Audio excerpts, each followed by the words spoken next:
देशातील 5 विधानसभा मतदारसंघांमध्ये लवकरच पोटनिवडणुका होणार आहेत। निवडणूक आयोगाने त्यासाठीची अधिकृत घोषणा देखील केलेली आहे। गुजरात, केरळ, पंजाब आणि पश्चिम बंगाल राज्यांमधल्या रिक्त जागांवर पोटनिवडणूक घेण्याचा निर्णय आयोगाने घेतलाय। अर्ज भरण्याची अंतिम तारीख 2 जून आहे, तर उमेदवारी अर्ज मागे घेण्याची तारीख 5 जून आहे। या जागांसाठी 19 जूनला मतदान होणार आहे, तर 23 जूनला मतमोजणी होणार आहे।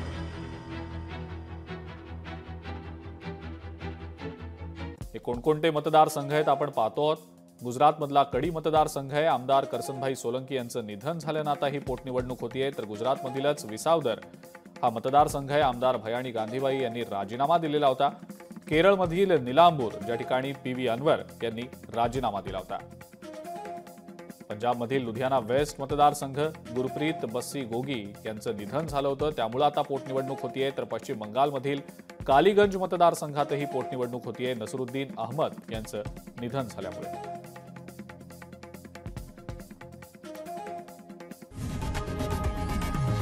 लोकशाही मराठी ऐका, पहा, जागरूक रहा।